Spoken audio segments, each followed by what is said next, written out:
Nothing easy in this life. ఈ జీవితంలో ఈజీగా వెళ్ళేదంటూ ఏదీ లేదు. మనందరం ఫైటింగ్ చేస్తూనే పుడతాం. By birth we are all fighters కదా. తల్లి గర్భంలో రూపిప్పక ముడిపే అని ఇర్మియా 1:5 చదువుతాం కదా. తల్లి గర్భంలో పెన్ను రూపించబడటానికి ముందు దెర్ ఈజ్ అ ఫైటింగ్. మీకు తెలుసు కదా, ఆ కణం వెళ్ళి తల్లి గర్భంలో అది ఎప్పుడైతే సంకోచం జరుగుతుందో వెంటనే ఒక ఎలక్ట్రిక్ షాక్ వస్తుంది ఊంబులో. ఆ షాక్ వచ్చినప్పుడు ఏమవుతుందంటే మనతో పాటు పోటీ పడుతున్న కతిమ కణాలు ఏవైతే ఉన్నాయో అవన్నీ చనిపోతాయి. అదొక్కటి మాత్రమే పిండంగా మారుతుంది. That's where the fighting starts. ఆ షాక్కి గురయ్యి గెలిచిన ఒక్క కణం మాత్రమే బిడ్డగా తయారవుతుంది రానున్న రోజుల్లో. అంటే మనం పుడతంతోనే పోరాటంతో పుట్టాం. పోరాటం లేకుండా జీవితం లేదు. మనం బ్రతికినంత కాలము ఏదో ఒక విధంగా కష్టాన్ని నష్టాన్ని ఎదుర్కొంటా సాధించుకుంటా బతకవలసిందే. ఈరోజు చక్కగా ఉంది, సంతోషంగా ఉన్న రోజులు ఉంటాయి. అలాగే ఈరోజు అసలు పూర్తిగా మొత్తం నా మీదే వెళ్ళింది, మనుషుల చూపంతా నా మీదే వెళ్ళింది, కష్టమంతా నేనే పడ్డానన్న రోజులు కూడా రెండూ జీవితంలో ఉంటాయి. ఇంకో విషయం ఏంటంటే మన జీవితంలో కష్టము యొక్క పాలు లేకపోతే సుఖం యొక్క విలువ లేదు. కష్టం పాలు లేదనుకోండి, సుఖానికి విలువ ఉందా? ఈ రోజున మీరు వెళ్ళి బస్ స్టాప్లో నుంచుని ఒక అరగంటకో గంటకో బస్సు వచ్చింది అనుకోండి, చాలా కష్టపడతాం. ఎందుకంటే ఈ ఎండలో నుంచోవడం అంటే సామాన్యం కాదు. అదే వెళ్ళగానే బస్సు వచ్చింది అనుకోండి, అది ఇంకా సుఖం. అసలు బస్సు ఎక్కర్ లేకుండా కారే ఉందనుకోండి, అది ఇంకా సుఖం. అంటే కష్టం యొక్క పాలు లేకపోయినట్లయితే, ఆ విషయం మనలో లేకపోయినట్లయితే సుఖం యొక్క విలువ అసలు లేనే లేదు. మనమందరం ఈ రోజున ఎంతో సౌఖ్యంగా కూర్చుని దేవుని సన్నిధిలో పాటలు పాడుకుంటున్నాం, ఆరాధన చేసుకుంటున్నాం, ఫ్యాన్లు వేసి కూర్చుని ఉన్నాం. అసలు ఈ మాత్రం అవకాశం లేని వాళ్ళు కొన్ని లక్షల మంది, కోట్ల మంది ప్రపంచంలో ఉన్నారు. అలాగే మనిషికున్న బుద్ధి ఏంటో చెప్తాను. ఉన్నదాన్ని అలుసుగా చూడటం మనకు అలవాటు. లేని దాని కోసం ఎగబడడం, ఉన్నదాన్ని అలుసుగా చూడటం మనందరికీ అలవాటు. అవునా కదా? అందరికీ ఉన్నదాన్ని మనం పట్టించుకోం. ఎప్పుడు లేనిదే కావాలి. మనకి ఏదైతే లేదో అది అందంగా కనపడుతుంది. తోటలో ఉన్న చెట్లన్నీ తినమన్నాడు, జంతువులన్నీ తినమన్నాడు, కానీ వాళ్ళకి ఏది అందంగా కనపడుతుంది? ఏది వద్దంటారో ప్రభువు దేవుడు ఏది వద్దన్నాడో, ఏది కాదన్నాడో అది మహా అందంగా కనబడుతూ ఉంటుంది. అంటే మనిషికి ఉన్న నైజం అది. మనకు 5 రకాల హృదయాలు ఉన్నాయి. ఈ 5 హృదయాలు హెబ్రీ భాషలో నుంచి మాత్రం నేను చూస్తున్నాను. 7 గురించి చెప్పచ్చు, కానీ ఈరోజు మాత్రం 5 గురించి మనం మాట్లాడుకుందాం. ఒక్కొక్క దాన్ని మాట్లాడుకుందాం. ఎందుకని అంటున్నానంటే, ఒక వ్యక్తి తాను కష్టపడాలన్నా, సుఖపడాలన్నా, ఎదగాలన్నా, భక్తిలో ఉండాలన్నా, లేదు ఫ్యామిలీ లైఫ్లో స్థిరపడాలన్నా ఇవి అత్యంత ప్రాముఖ్యమైనవి. ఒకరోజంట ఒక టూరిస్టు కేరళ వెళ్ళాడంట. వెళ్ళి, మీరు కేరళ వెళ్ళినప్పుడు మ్యాక్సిమం ఎక్కువ మంది వెళతారు, ఆ రూట్ ఉన్నట్లేదు. ఆ విలేజ్లోనికి వెళితే విలేజ్ మొత్తం ఏనుగులే ఉంటాయి, గ్రామం మొత్తం ఏనుగులే ఉంటాయి. అదో పెద్ద దాదాపు ఒక 60 అడుగులు ఏమో వెడల్పు ఉంటుంది, 70-80 అడుగులు, చాలా వెడల్పు ఉన్న రోడ్డు అది. రోడ్డుకి ఆ పక్కన ఈ పక్కన ఇళ్ళు ఉంటాయి. ప్రతి ఇంటికి ముందు ఏనుగు కట్టేసి ఉంటుంది. ఈ టూరిస్ట్ గారు వీధి మొత్తం తిరుగుతూ ఉన్నాడు. ఈ చివరి నుంచి ఆ చివరికి, ఆ చివరి నుంచి ఈ చివరికి తిరుగుతూ ఉన్నాడు. ఈయన నోటి మీద వేలేసుకుని, బొగ్గు మీద చేతులు పెట్టుకొని ఆలోచన చేస్తే తిరగడం చూసి ఒక ఆయన ఆ దగ్గరకు వచ్చి, ఏంటయ్యా అటు ఇటు తిరుగుతున్నావు, ఎన్నిసార్లు చూస్తావు ఒక ఏనుగుని అన్నాడు. అంటే నాకు ప్రశ్న ఉంది చెప్తారా అన్నాడు. ఏంటన్నాడు. ఇంత పెద్ద ఏనుగు ఇంత చిన్న తాడు కట్టేశారు అని అడిగాడు. ఇంత పెద్ద ఏనుగు ఉంది, మీ ఇంటి దూలానికి చిన్న తాడు కట్టి వదిలేశావు, అది వెళ్ళిపోతే ఇల్లు పడిపోద్ది కదా, కానీ ఇళ్ళన్నీ బాగానే ఉన్నాయి, ఒక్కోటి 100 ఏళ్ళు, 200 ఏళ్ళు, 50 ఏళ్ళు అంటున్నారు, కానీ ఏనుగు మాత్రం దానికి కట్టేసింది. ఏనుగులు ఎక్కడికి వెళ్ళట్లేదు, అక్కడే కూర్చుని, నాకు అంత విచిత్రంగా ఉంది, ఏనుగులు వెళ్ళిపోవాలి కదా, ఎందుకు వెళ్ళట్లేదు, పైగా చిన్న తాడు కట్టారేంటి? ఓ అదా, చెప్తా వినాను. ఏనుగు చిన్నదైనప్పుడు, చిన్నగా ఉన్నప్పుడు దాన్ని తీసుకుని వచ్చి ఎటు వెళ్లకుండా ఉండడానికి దానికి ఒక తాడు కడతారు. కాలు కట్టినప్పుడు అది మొదట్లో ఏమవుతుంది? లాగుద్ది కదా, వెళ్ళిపోదామని. లాగి లాగి లాగి ఎంత లాగినా అది రాదు. ఎందుకంటే దానికంటే బలమైంది చైన్ ఏదో ఒకటి కడతారు. ఇప్పుడు ఏనుగు పెద్దదైతే కొన్నిసార్లు లాగిద్ది లాగిద్ది లాగిద్ది అయిపోయిన తర్వాత ఏమవుతుంది? ఇంకా అది రాదు. ఇప్పుడు ఏనుగు పెద్దదైన తర్వాత చైన్ తీసేసి చిన్న తాడు కడతారు. ఇప్పుడు దాని మనసులో ఏముంది? నేను ఎంత లాగినా ఇది రాదు, నేను ఎక్కడికి వెళ్ళలేను. అంటే దానికి అలవాటు చేసిన తర్వాత చైన్ తీసి తాడు కడతారు. అంచేత ఏనుగు ఏమనుకుంటా ఉంటుంది అంటే ఎంతసేపు నేను ఎక్కడికి వెళ్ళలేను, ఈ ఇంటి దగ్గరే ఉండాలి. యజమాని తాడు తీసినప్పుడు మాత్రమే నేను వెళ్ళాలి. మనందరికీ మన మనసుల్లో కూడా ఏముంటుందంటే ఇవి మనం చేయాల్సిందే, ఇలా మనం బతకాల్సిందే, మన ఆలోచనలో ఉండాల్సిందే, మనం సర్దుకోవాల్సిందే. మన హృదయంలో మనం ఏ విధంగా ఆలోచన చేస్తే మన జీవితం కూడా ఆ విధంగానే ఉంటుంది. ఉదాహరణకి అదే ఏనుగు ఉందనుకోండి, రోజు తను పెరిగినంత కాలం ఇది నేను తెంచుకొని వెళ్ళగలను అని పెరిగింది అనుకోండి, ఏదో ఒక రోజున వెళ్ళిపోతుంది అది, అంతే కదా. నేను ఉండకూడదు అనుకున్న తర్వాత ఎప్పుడైనా మనం ఎక్కడైనా ఒక క్షణం ఉంటావా? ఉండాలి అనుకుంటే వాళ్ళు ఎంత పట్టించుకోకపోయినా ఉంటాం, ఉండకూడదు అనుకుంటే ఎంత గౌరవం ఇచ్చినా మనం ఉండం. మనిషికి 5 విధాలైన హృదయాలు ఉన్నాయి. ఈ 5 విధాలైన హృదయాలు ఏనుకి తాడేసి కట్టినట్టుగా మనం ఏం చేస్తాయంటే మన జీవితానికి వేసి ఇవి కట్టేస్తూ ఉంటాయి. మొదటిది కీర్తనలు 7వ అధ్యాయము 11వ వచనం. హెబ్రీ భాషలో యషార్ లెవ్ అన్నారు దీన్ని. 10వ వచనం చదువు. ఇంగ్లీష్లో 11, తెలుగులో 10. దుష్టుల చెడుతనము మాన్పుము, నీతి గలవారిని స్థిరపరచుము, యథార్థ హృదయులను రక్షించు, దేవుడైన కేడమును మోయువాడే ఉన్నాడు. ఇక్కడ ఏమంటున్నాడు? దుష్టుల చెడుతనాన్ని మాన్పించు, నీతి గలవారిని స్థిరపరచు. తర్వాత 3వది ఏమంటాడు? యథార్థ హృదయములను రక్షించు. 3 విధాలైన ప్రజలను చెప్తూ ఉన్నాడు. మొదటిది ఎవరు? దుష్ట హృదయులు. దాని గురించి మనం పెద్దగా మాట్లాడుకోనక్కర్లేదు, పరిచయం కూడా అక్కర్లేదు, వదిలేయండి. రెండోది ఎవరు? నీతి గలవారిని స్థిరపరచు. నీతి అనేది ఎక్కడి నుంచి వస్తుంది? 3వది ఉంది కదా, యథార్థ హృదయములో నుంచి నీతి వస్తుంది, అంతే కదా. యథార్థ హృదయం లేకుండా నీతి ఎక్కడి నుంచి వస్తుంది? ఇంగ్లీష్లో ఏమన్నారంటే స్ట్రైట్ హార్టెడ్ పీపుల్. నిజానికి అక్షరాల తెలుగులో దీన్ని అనువాదం చేసి చెప్పాలంటే సూటి అయిన హృదయం కలవారు. సూటి అయిన హృదయం ఎక్కడి నుంచి వస్తుంది? నిజానికి హృదయము కొన్ని 100 సార్లు మనం బైబిల్లో చదువుతూ ఉంటాం. ఈ చదవబడిన ప్రతిసారి వివిధ రకాలైన హృదయాలు చెప్పబడిన దాంట్లో మొదటిది మనం ఇక్కడ చూస్తూ ఉన్నాం. అదేంటంటే యథార్థమైన హృదయము. నిజానికి లెవ్ అంటే హృదయము. మనకి హార్ట్ అని ఇంగ్లీష్లోను తెలుగులో హృదయం అని రాశారు, కానీ అసలు ట్రాన్స్లేషన్ రాయాలంటే సైక్ అనాలి. సైక్ అంటే మనసు, ఆలోచన. అంటే ఇందాక మనం మరలా వెనక్కి వెళ్తున్నాను. ఏనుగేమైనా ఆలోచన చేస్తుంది, నేను ఇక్కడి నుంచి కదలలేను. ఇప్పుడు దాని హృదయము తన ఆలోచన ఏం చెప్తుందంటే నేను ఎక్కడికి పారిపోలేను. ఇక్కడ దేవుడు ఏమంటున్నాడంటే యథార్థమైన హృదయము గలవాలని నేను రక్షిస్తాను. వారు నీతిమంతులైన వారు కాబట్టి వాళ్ళని నేను స్థిరపరుస్తాను. అంటే ఒక యథార్థమైన ఆలోచన 2 విధాలైన దీవెనలను మీకు కలగజేస్తుంది. అదేంటిది? అది ఒకటి స్థిరముగా ఉంచుతుంది, రెండవది రక్షిస్తుంది. నిజానికి ప్రస్తుతం మనం లోకంలో చూస్తే తిన్నగా ఉంటే అది ఏదైనా గడుస్తుందా? గడవదు కదా. బెదిరించాలి, అరవాలి, తిట్టాలి, లేదా అంటే వాళ్ళని పోట్టాటకి వెళ్ళాలి, ఏదో ఒక రకంగా అబద్ధాలు చెప్పాలి, మోసం చేయాలి.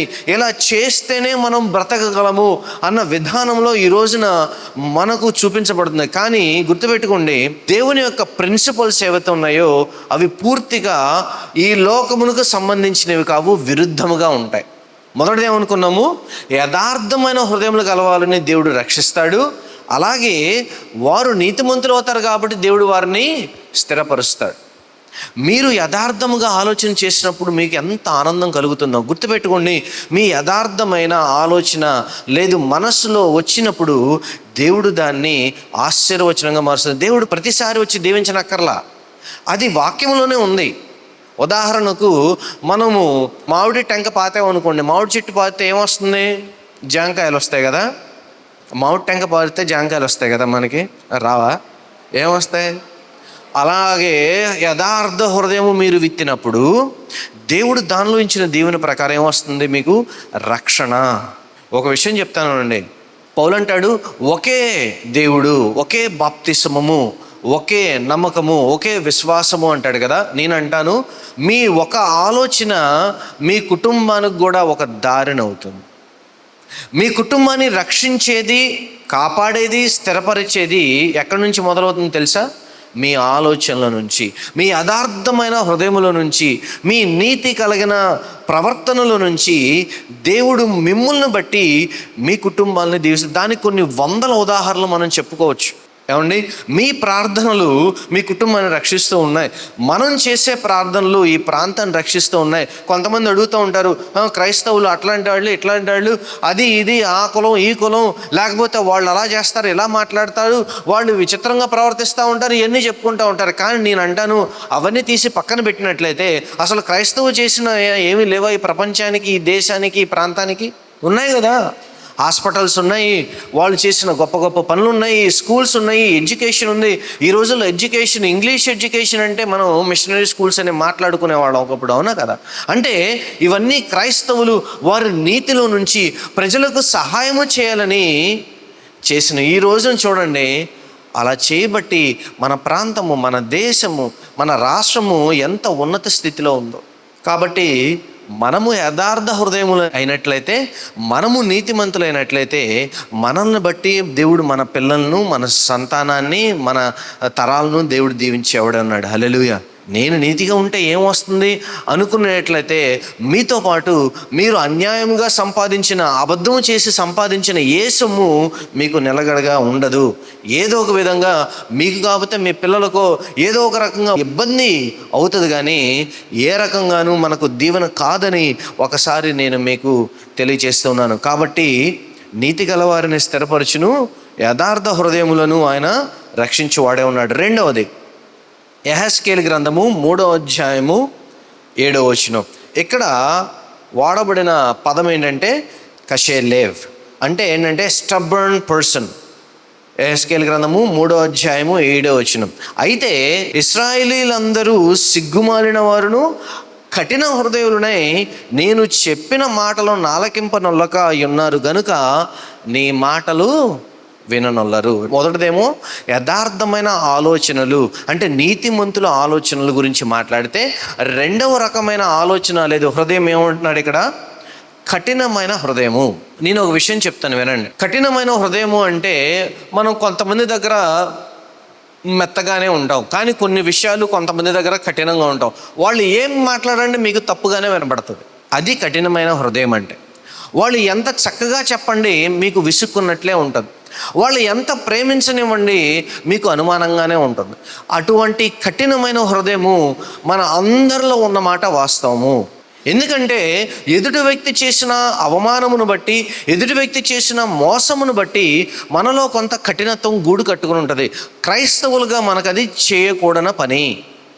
కఠిన హృదయం ఏం చేస్తుందంటే ఎదుటి వ్యక్తిని అనుమానించేటట్లుగా, అవమానం చేసేటట్లుగా, వాళ్ళని దూరం పెట్టేటట్లుగా, వాళ్ళు ఏం చెప్పినా మనకి నచ్చనట్లుగా. కొంతమంది మాట్లాడితే తలనొప్పి వస్తుంది. ఎందుకు వస్తుంది మీకు? ఆ వ్యక్తి పడలేకపోతున్నామండి. నిజమే. అసలు కొంతమంది చెప్తారు, మనకి 2 చెవుల్లో చిల్లులు పడిపోతాయి. 1 కాదు 2 కాదు, ఇంక ఉంటే 20 కూడా చిల్లులు పడిపోతాయి. అన్ని చెవులు కూడా చిల్లులు పడిపోయేంత మాటలు చెప్తారు, కబుర్లు చెప్తూ ఉంటారు. ఒక్క పని ఉండదు. మనం అప్పుడప్పుడు అంటాం కదా, మాట వరుసకే చెప్తూ ఉన్నాను, పిచ్చివాగుడనో సులువాగుడనో అంటారు చూసారా. అలాంటివి మనం విన్నప్పుడు మనం విని ఏమవుతా ఉంటే అసలు వీళ్ళతో మనం మాట్లాడకూడదు అనుకుంటాం కదా. వీళ్ళ మాటలు మనం నమ్మకూడదు. వాస్తవమే కాదని నేను అన్నాను, కానీ ఆ వ్యక్తి పట్ల మీ హృదయమును కఠినపరుచుకోవద్దు. ఏదో ఒక రోజున వచ్చి తన బాధను చెప్పినప్పుడు మీరు అలాగే రెస్పాండ్ అయినట్లయితే మన ప్రభువు మనల్ని ఏ విధంగా చూస్తాడు అనే విషయాన్ని కూడా మీరు జ్ఞాపకం ఉంచుకోండి. మీరు మొదటిగా మీ తోటి వారి పట్ల మీ కఠినమైన మనసును తీసివేసుకోండి. రెండవది, దైవకపరమైన విషయంలో కూడా మీరు కఠినమైన మనసును ఆచరించవద్దు. ఇక్కడ అదే అంటున్నాడు, ఇశ్రాయేలీలు కఠినం అయిపోయారు. ఏ విషయంలో? దేవుని యొక్క ఆజ్ఞలను పాటించనొల్లక.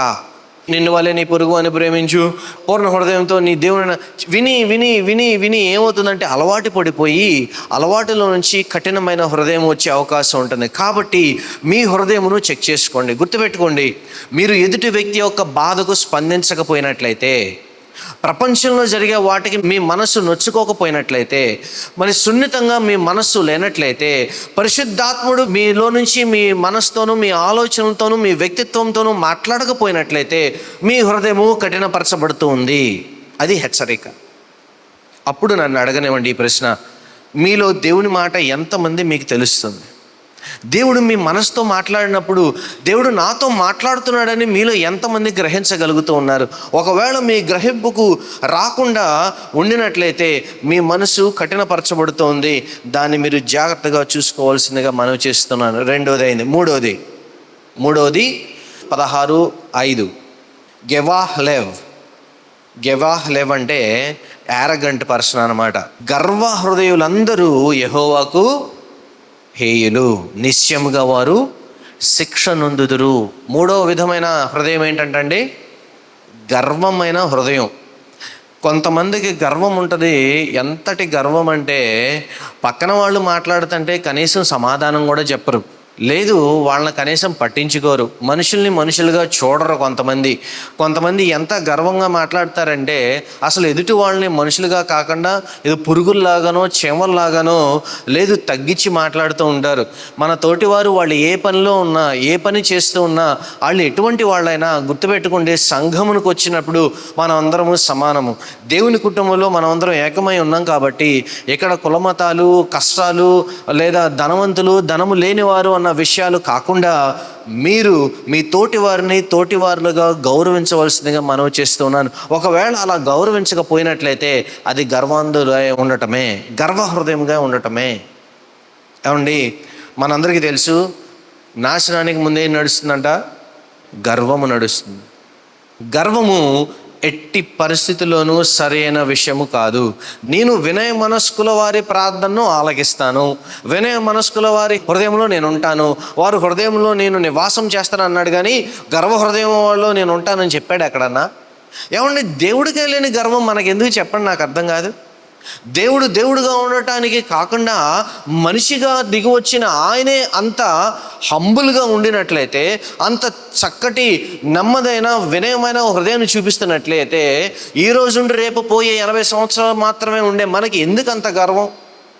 గర్వపడవలసిన అవకాశం ఉంది. చదువు ఉందనా, డబ్బు ఉందనా, హోదా ఉందనా, పేరుందనా, పరపతి ఉందనా, ఏ విషయంలో మీరు గర్వపడతారో దేవుడు ఆ విషయాన్ని మీకు దూరం చేస్తాడని మీరు జ్ఞాపకం ఉంచుకోండి.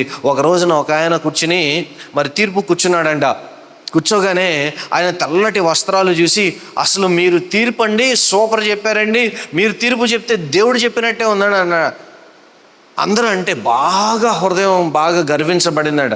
ఆయన ఎప్పుడైతే దేవుని స్తుతించడం మానేశాడో, నా గొప్పతనం కాదు దేవుడు గొప్పతనం చెప్పకపోయినందువలన తాను అక్కడికక్కడే పురుగులు పడి చనిపోయినట్లుగా అపోస్తల కార్యాలు మనం చూస్తాం.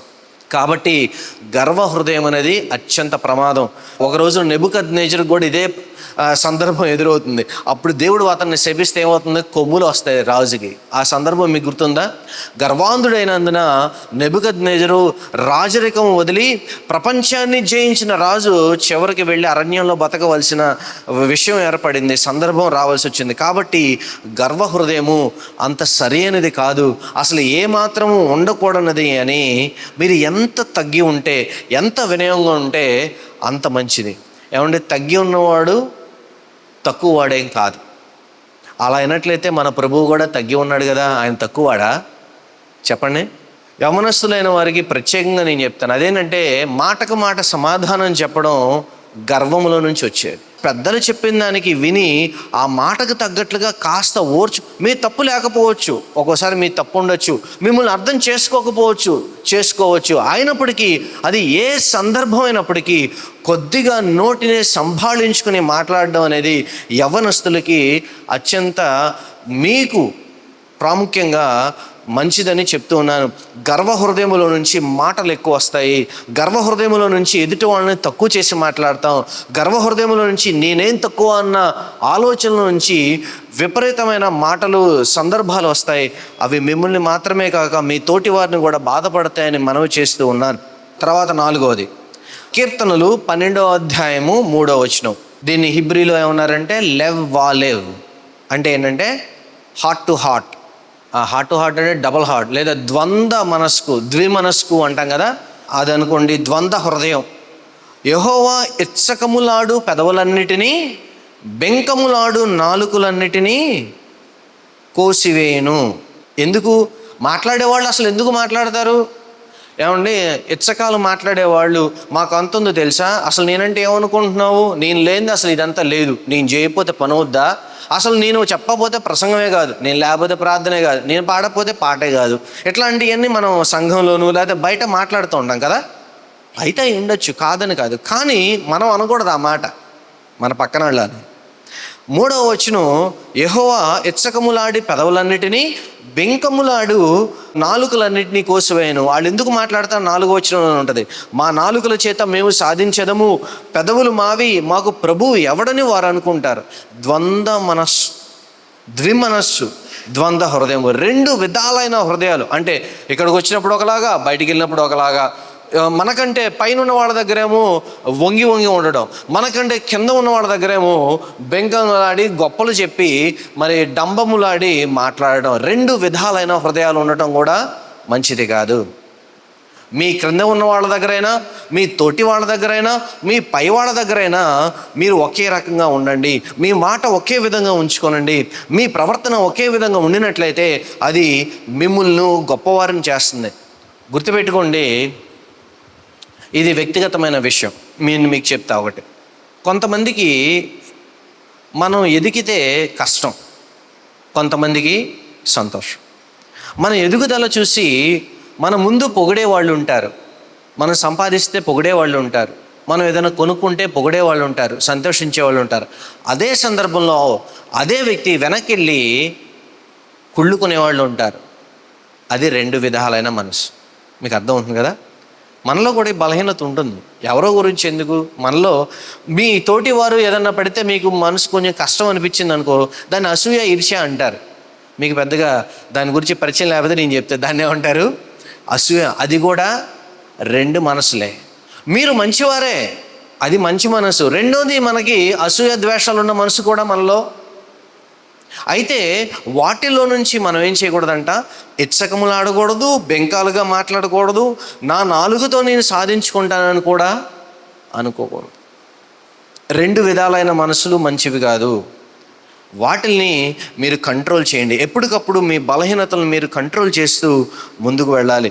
5వది, చివరిది, ఆమోసు 2వ అధ్యాయము 16. అమిజ్లేవ్ ఏంటంటే చూద్దాం. మరియు ఆ దినముందు బలాఢ్యులలో బహుధైర్యము గలవాడు దిగంబరి అయి పారుపోను, ఇది యెహోవాకు. బహుధైర్యము గలవాడు, ధైర్యము కలిగిన మనస్సు. గుర్తుపెట్టుకోండి, ధైర్యము కలిగిన మనస్సులో 2 విధాలు ఉన్నాయి. మరలా మొదటిది, నా దేవుడు నాకున్నాడు అని ధైర్యంగా ఉండడం వేరు. దేవుని వదిలిపెట్టి నేను ఏదైనా సాధించగలను అనుకోవడం వేరు. రెండవది మనకొద్దు, మొదటిది మాత్రమే మనం ఉంచుకుందాం. శిష్యులకు 3 విధాలైన పాఠాలు చెప్పాడు ప్రభువారు. మొదటిది ఏంటి తెలుసా? ఫియర్లెస్, భయపడకుండా ఉండండి, భయపడకుండా ఉండండి. రెండవది, బీ ఎ జాయ్ఫుల్ పర్సన్, మీరు ఎల్లప్పుడూ సంతోషంగా గడపండి. మూడవది ఏంటంటే చెప్పిన, మీకు ఎప్పుడు కష్టాలు వస్తాయి, కష్టాలు ఎదుర్కొంటూ ఉండండి. ఈ 3 విషయాలని ఆయన చెప్పి వెళ్ళాడు. అదే విషయం ఈరోజు నేను మీకు జ్ఞాపకం చేస్తాను. మీరు బహుధైర్యము కలిగి ఉండండి. కారణం ఏంటంటే, మీకు సంతోషము రావచ్చు, భయం రావచ్చు, కష్టం రావచ్చు, శ్రమ కూడా రావచ్చు, వస్తుంది. కాబట్టి మీరు దేవుని యందు బహుధైర్యము కలిగి ఉండండి. మరలా నేను మొదలుపెట్టిన కథలోనికి వెళ్తున్నా. మీకు ఏ హృదయం ఉంది? మీకు మంచి హృదయం ఉండినట్లయితే, యథార్థమైన హృదయం ఉండినట్లయితే, మీకు ధైర్యము కలిగిన మనసు ఉండినట్లయితే, మీరు ఏనుగులాగా అక్కడ కట్టబడి ఉండరు. మీరు ధైర్యంగా మార్కెట్ ప్లేస్లోకి వెళ్తారు. మీ ద్వారా దేవుడు ఏదైతే సాధించదలిచాడో, మీరు మీ జీవితంలో ఏదైతే సాధించదలిచారో దేవుడు దాన్ని మీకు అనుగ్రహించేవాడే ఉన్నాడు. అలా కాకుండా కతిమ 3 హృదయాలు ఉన్నాయి చూసారా, అవి మిమ్మల్ని కట్టేసి ఏనుగును కట్టినట్టు ఒక దొంగకి లేదా ఒక గొంజకి కట్టి ఉండినట్లయితే, మీరు ఎక్కడ ఉండాలో, ఎక్కడ ఉన్నారో అక్కడే మిగిలిపోతారు. మీరు అనుకుంటారు, నేను ఎదుగుతున్నాను, నేను సంపాదిస్తున్నాను, నేను అని అనుకుంటాం. కానీ దేవుడు అడిగినట్లుగా, దేవుడు కోరుకున్నట్లుగా, దేవుడు నడిపించాలనుకున్నట్లుగా మీరు నడవలేరు, ఎదగలేరు. మీలో ఏ హృదయము ఎక్కువగా ఉంటుంది, ఎటువంటి హృదయము మిమ్మల్ని నడిపిస్తుంది, ఏ హృదయం మిమ్మల్ని దేవునికి దగ్గరగా చేస్తుంది, ఏ హృదయం మిమ్మల్ని దేవునికి దూరంగా చేస్తుంది, 1-2 మార్లు చూసుకొని మిమ్మల్ని, మీ హృదయాలను జాగ్రత్తగా కాపాడుకోవాల్సిందిగా మనం చేస్తూ ఉన్నాను. ఎందుకండి మేము ఎందుకు హృదయాన్ని కాపాడుకోవాలి? మా హృదయంతో ఏంటి అంత లెక్క? సామెతలు 4:23 నాకు బహుగా నచ్చిన వాక్యం ఇది. నీ హృదయములో నుండి జీవధారలు బయలుదేరును గనుక, కాబట్టి అన్నిటికంటే ముఖ్యంగా నీ హృదయమును భద్రముగా కాపాడుకొనుము. ఎందుకు హృదయాన్ని కాపాడుకోవాలంట? మన హృదయంలో నుంచి ఏమొస్తాయంట? మన ఆలోచనల నుంచి ఏమొస్తాయంట? జీవధారలు వస్తాయి. ఈ జీవధారలు ఎవరో తెలుసా? ఒక రోజున ప్రభువారు ఒక స్త్రీని కలిశాడు. సమరయ స్త్రీ అంటాం కదా. బావి దగ్గరికి వెళ్తే నీళ్ళు తాగడానికి ఏమన్నాడు ఆయన? నేనిచ్చిన నీరు తాగినట్లయితే నువ్వెప్పటికీ దప్పిక కొనవు అంటాడు. అంటే జీవజలము ఆయనే. ఇప్పుడు మీ హృదయమును భద్రంగా మీరు కాపాడుకున్నట్లయితే, జీవజలము అంటే యేసే మన హృదయం నుంచి బయటికి వెళ్ళడానికి సిద్ధంగా ఉన్నాడు. కాబట్టి మీ హృదయమును అన్నిటికంటే జాగ్రత్తగా, భద్రంగా మీరు మీ హృదయాన్ని కాపాడుకోనండి.